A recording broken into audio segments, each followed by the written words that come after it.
दोस्तों, अगर कोई व्यक्ति दानी है, दूसरों की मदद करता है, लेकिन उसमें अहंकार भी है तो उसके अच्छे गुणों का महत्व कम हो जाता है। अहंकार की वजह से सब कुछ बर्बाद हो सकता है। इस संबंध में एक लोक कथा से समझे कि अहंकार कैसे हमें नुकसान पहुंचा सकता है। पुराने समय में एक राजा बहुत ही धार्मिक स्वभाव वाला था। सभी लोगों की मदद करता था। प्रजा भी राजा से विशेष प्रेम करती थी। राजा रोज जरूरतमंद लोगों को दान करता था। एक दिन राजा के दरबार में एक महान संत पहुँचे। राजा ने संत का खूब आदर सत्कार किया। संत को स्वयं भोजन कराया। राजा के अतिथि सत्कार से संत बहुत प्रसन्न थे। संत से राजा ने कहा कि गुरुदेव, आज मैं आपकी सभी इच्छाएं पूरी करूंगा। आप जो चाहें मुझसे मांग लें, मैं आपकी हर बात पूरी करूंगा।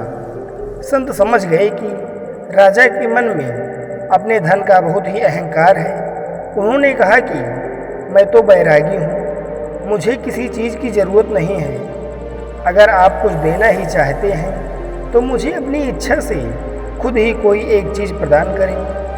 अब राजा सोच में पड़ गया कि वह संत को क्या दे।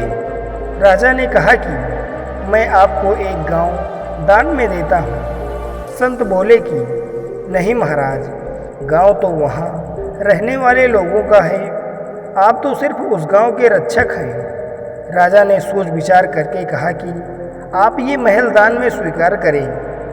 संत ने कहा कि ये महल भी आपके राज्य का ही है। यहाँ बैठकर आप प्रजा के लिए काम करते हैं। ये महल भी प्रजा की ही संपत्ति है। राजा फिर सोच में पड़ गया।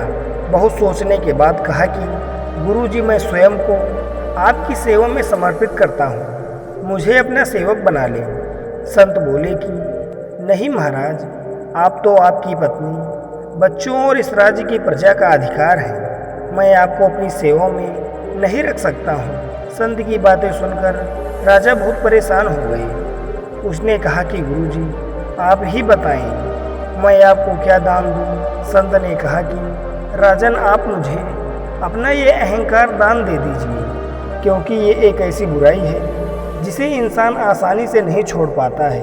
अहंकार की वजह से व्यक्ति के जीवन में कई परेशानियां आती हैं। रावण, कंस और दुर्योधन भी अहंकार की वजह से ही खत्म हो गए। संत की बातें सुनकर राजा ने संत के सामने अहंकार छोड़ दिया और कहा कि अब मैं इस बुराई से दूर ही रहूँगा।